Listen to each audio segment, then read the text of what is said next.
going to be an amazing day. And I got to start last year, and I'm excited about starting our day off this year. And I want us to begin exactly like we did last year. I want us to make a few confessions as leaders to get on the same page. I'm going to ask you to repeat after me. And men, I would like for you to repeat after me as well, and not sit back and evaluate, but to be drawn into the day and the information of the day. So if you would repeat after me. I may be in charge, but I don't always know what to do. On all our sides. Number 2, I may be in charge, but I don't have all the answers. I'm never the smartest person in the room. I'm just the leader. That's our little secret, isn't it? People look at us, the discussion's over, the conference finishes, the decision has to be made, and they turn to us and they look, and they just assume that we've taken it all in and that somehow we're the smartest people in the room. And the dirty little secret of leadership is we always know there are smarter people in the room, and we always know there are better decision makers in the room, and we always know that we don't have all the information we need to make the best possible decision. That's why I absolutely love the theme of this day, and then you're in for such a treat. The theme for the day, as you know, is simply lead. Now, the reason this is such an important subject, and the reason we're going to kind of drill down on this today is this. If you are in a growing organization, either you've started a business, you're in a growing department, a growing division, a growing branch, a growing industry, you've moved into a new market, and it's a growing market, you know this, wherever there's growth and wherever there's expansion, along with that comes complexity. It's unavoidable. Wherever there's growth, there comes complexity. Those of you who are parents, you understand this. You remember it was just you and your husband or you and your wife, pretty simple. Then you added a kid, got a little bit more complex. Then you added 2, you went man to man, remember? If you added 3, then you went to a what? You went to a zone, right? Then you added 4 and you thought, what are we doing? And if you have friends that have 5, 6, or 7 kids, you just look at the complexity of getting people's shoes on and getting them out the door. We have some friends, they have 6 children. A few years ago, we invited them over for 4th of July. And when they came over, Dave, my friend, said, did you know no one ever invites us over to their home? I said, well, look, there's 9 of you. Who would do that? But you know this, and the same is true in your organization. Growth creates complexity, and there's no way to avoid it. But the problem is this, and you know this, that complexity is the enemy of everything. You can put anything you want to in that blank. With growth comes complexity. Complexity is unavoidable, and with complexity comes all kinds of things. But specifically, the enemy is this right here. Complexity is the enemy of clarity.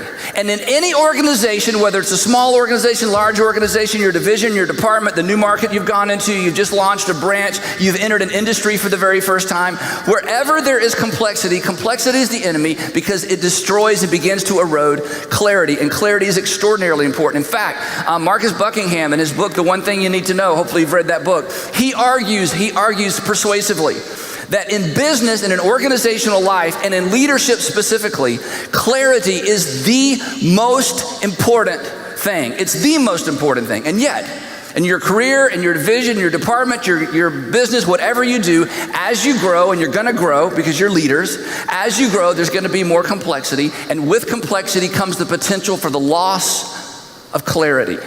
And if you begin to lose clarity in your organization, it begins to erode your ability, you know this, to move your organization, your department, your division, the people who've sworn allegiance to you. It's almost impossible to move the ball down the field. Now, this became very apparent to me. 17 years ago, 18 years ago, we launched a church in this city, and I was with a group of people, and we knew that it was going to be a really big church.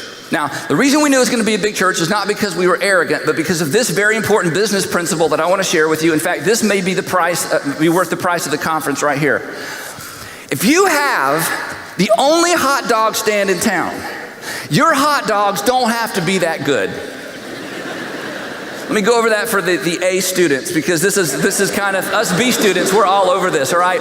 If you have the only hot dog stand in town, Your hot dogs don't have to be that good. Now, the reason we knew that we were going to have a large and growing organization is not because we were going to have the only church in town, but we were going to have the only kind of church like our church. So if anybody in our town wanted to come to the kind of church we created, we were their only choice. And so sure enough, we grew quick. And before I knew it, I was just knee deep, waist deep, hip deep, shoulder deep, neck deep, and all kinds of complexity as our organization grew and grew and grew. And it occurred to me that if I wasn't careful, I was going to succumb to the complexity and lose sight of the clarity that's absolutely necessary to move an organization forward. So one day, I sat down at my desk. We bought all our furniture. Any of you who started an organization, you totally get this. You have to have furniture, but you don't have any money. So there was a group that had sold all the furniture they could sell for their company because they're going out of business.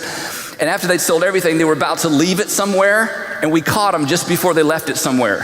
That was our furniture. You've been there, done that. You open the drawer and there's initials and gum and, bad words and, all kind of stuff carved. And if you have a church, you really don't want bad words carved into your furniture. But anyway, so I'm sitting at my desk, just overwhelmed. You've been there. Some of you are there now. Just overwhelmed with so many demands, so much going on. I thought, I've got to keep this simple. I've got to create something. There's got to be something I can keep my eye on that allows me to move forward and not lose sight of what it is we're trying to do. So I jotted down 3 things. This is 18 years ago. And these 3 things, I had on a little 3x5 card. I remember I wrote it in red ink. I don't know why. That's the only pen I could find was in red. And every time I moved offices, I would carry this 3x5 card with me. And so for 18 years, this has been kind of the North Star for me, because as a person who has a difficult time with complex things, it's important for me to make things simple. So when I heard that Leadercast was going to focus on the idea of simplicity and leading simply, I thought, I know exactly what I want to talk about. Because for people like me and maybe people like you, we have to keep things simple. And no matter how smart you are, this is important, no matter how smart you are, as things become more complex, you need a way to keep your leadership simple. You need a place that you can retreat to in the point of crisis. You need a place where you can close your door, shut everything out, tell your assistant, I'm not taking any calls, and I've got to, this is important, recenter myself as a leader if I'm going to be able to move the organization forward in light of all the complexity surrounding this growing organization. So I'm going to give you what I wrote down on my 3x5 card, talk about it for a few minutes, and then we'll transition into the next session. Now, don't laugh if you say, well, that's simple. Of course it's simple. It has to be simple, because for people like me, I've got to keep it simple if we're going to keep things moving. So here they are, 3 questions. What are we doing? Why are we doing it? Where do I fit in? What are we doing? Why are we doing it? Where do I fit in? Let's just, at all of our sites, if we could, just humor me and let's read these out loud together. You ready? Here we go. What are we doing? Why are we doing it? Where do I fit in? One more time. What are we doing? Why are we doing it? Where do I fit in? Number 1, what are we doing? Here's the problem. The mist in your mind will eventually become a fog in your organization. If it's not absolutely clear to you and you're not able to say it in a way that's portable and in a way that's memorable, what are you doing? What are we doing? That mist, that little bit of lack of clarity in your mind, it becomes a fog for everybody who's working for you. Or I could say it this way. If you don't know exactly what you're doing, you're going to have a difficult time doing it.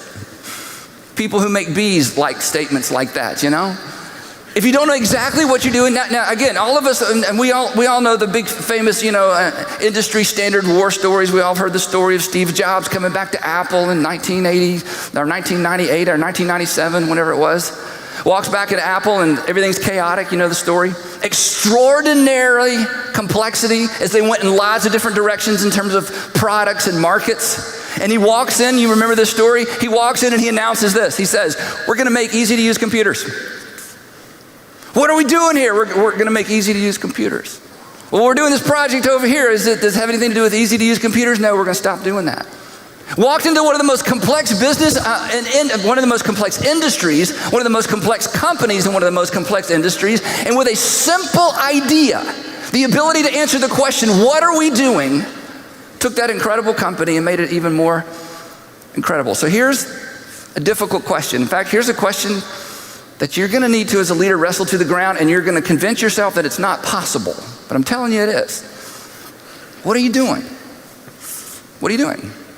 Because when things are going crazy and the demands are high and there are people who want your attention and there's more work than can ever be done and you're ignoring your family because there's so much to do at work, you need to be able to retreat to the one simple idea: what are we doing? Now, I'll tell you why you don't have a simple answer to that question.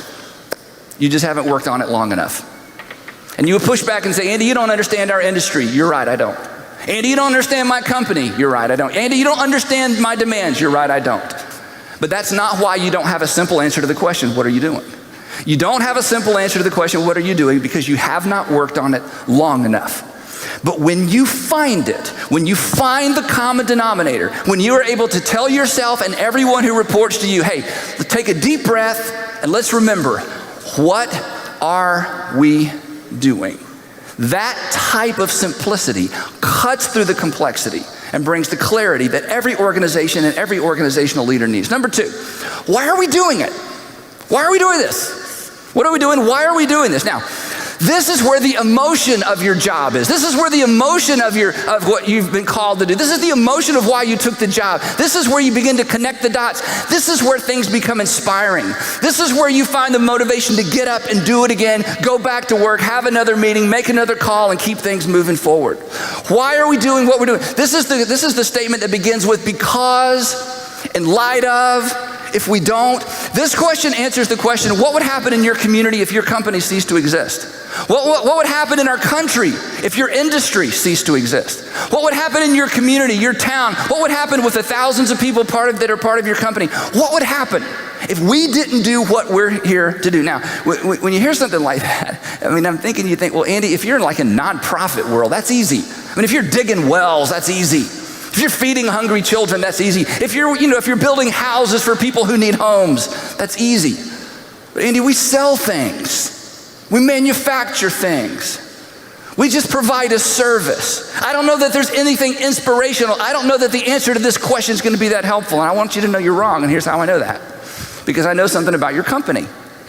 Once upon a time, your company Once upon a time, your company was an idea. And if we could go back in time and sit in the room with the people who had the idea and begin thinking about raising the capital, putting their own money into this idea, if we would have paused in the middle of this question, why are you doing this? Why are you risking your own capital? Why are you going to chase down an idea that might not work? Why would you begin a company that's trying to answer a question that no one's ever been able to answer? Why are you doing this? Chances are you would hear from the founders of your company a compelling reason why, which tells me this about your company. Somewhere back in there, somewhere in the midst of all the complexity is a compelling reason as to why you're doing what you're doing. And to cut through the clutter and the complexity that haunts every single organization, that overshadows every single organization, there is a compelling answer to the question why that harnesses, this is so important, that harnesses the hearts of the people who are leaning in and who have committed to your organization.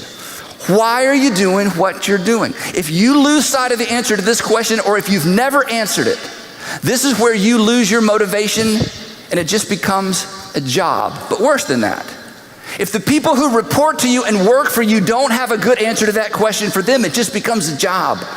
And you may view yourself as a leader of a team, but the people who report to you don't feel like team members. They feel like employees. So what are you doing? Why are you doing it? What are you doing? Why are you doing it? And then the third question, where do I fit in? Now, where do I fit in? I'm not talking about your job description. All right, if you've worked anywhere for more than 2 weeks, you can't even find your job description. Isn't that the case? If you've worked where you work for 2 years, your job has changed so many times that your job description is irrelevant. There's probably not one person listening or online, anybody at any of our sites or in the room because you're leaders, who has ever pulled out your job description in the middle of the day and gone, oh yeah, what am I doing? I mean, you got that at your interview, right? And they handed it to you. You have no idea where it is. So I'm not talking about your job description. What I'm talking about is this. This is so important. In light of what you're doing, whether it's your division, your department, your company, your branch, your entire industry, in light of what you're doing, in light of why you're doing it, where do you fit in? Specifically, what's your critical role? What's the thing that if you don't do it, it doesn't get done, and if you do it well, it almost doesn't matter what else doesn't get done?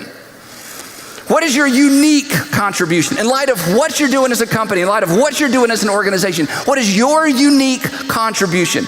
Where do you fit in? Where are you critical? Number 3, what is your core responsibility? What is your core responsibility? So on my little 3x5 card, I've kept these questions in front of me for over 18 years. What are we doing? Oh yeah. Why are we doing it? Oh yeah. Andy, where did you fit in? What is your core responsibility? What is it that only you can do? Andy, what is it that you've got to do? And if you do that well, everything else works out. And if you spend your time doing all these periphery things, it doesn't really matter. What are we doing? Why are we doing it? Where do I fit in? Now, here's the important thing. In your organization, whether it's division, department, branch, whatever it is, in your organization, the answer to those first 2 questions are the same for everybody. And if you're a good leader, everybody that answers to you should be able to answer that question quick. And if you're a great leader, they'll all answer it the same way. What are we doing? Everybody knows. Why are we doing it? Everybody knows. But when it comes to this third question of where do I fit in, this is where things get interesting. So I want to encourage you to do something that is going to be very, very time consuming. But it may be one of the most helpful exercises you ever work through as a leader, especially as it relates to understanding your critical role in light of what you're doing and why you're doing it. And that is to create for you and to create for your direct reports. And then I would encourage you to expand even beyond that. As you think about the critical players in your company or your division or your department, even if they don't answer to you, to create a 1-sentence job description. Now here's why that's important. Because it's simple. Because in the midst of the complexity, in the midst of the crisis, in the midst of the deadlines, everybody needs to understand and everybody needs to know what you think their critical role is in the midst of the organization. If you do not clarify this for people who report to you, they will do generally whatever comes next and whatever they feel like you think is most important in the moment. So years ago, I sat down and did this. I have 3 direct reports that are my management team. I communicate about 35 times a year in our weekend services. So a big part of my time is spent preparing content to keep people awake for 35 minutes. In fact, it's interesting. In my industry, if you can keep people awake for 35 minutes, they put you in charge of the whole organization. I'm not sure whether you have any leadership skills or not. It's a terrible model, but we've been stuck with it for about 2,000 years. So anyway, so I sat down and I asked the question, okay, so I think about my direct reports, and then I have about 14 people that are part of a leadership team. You may call it a management team. And I sat down, it took hours and hours. In fact, it took several days, working a little bit of time every single day to come up with and to answer the question, okay, when in case of emergency, break the glass, pull the lever, what's the one thing everybody who's in charge of any important part of this organization, what is their 1-sentence job description? So I want to give you a couple of examples. This is so time consuming. And when you see mine, I'm not giving you mine to copy. In fact, our industries are so different. Most of my job descriptions, 1-sentence job descriptions, would be irrelevant in your context. But essentially, this exercise brought such clarity. So for example, here's mine. My 1-sentence job description: to inspire our staff and congregations to remain fully engaged in our mission and strategy. To inspire our staffs and congregations to remain fully engaged in our mission and strategy. When there's clutter, when there are demands, when the schedule's crazy, when I'm just not even sure which pile to look into, I retreat to, okay, Andy, what's your critical role? What are you here to do? Oh, yeah. Inspire staff and congregation to be fully engaged in our mission, our strategy. Here's our chief financial officer's 1-sentence job description. His name's Rick Holiday. To create, implement, and monitor systems that ensure our organization remains fiscally secure. That sentence took me about 2 hours. You know why? Because his job is so broad. I mean, we have 5 big churches here. We got 25 churches. We got TV. We got podcasts. I mean, our organization has gotten so complex.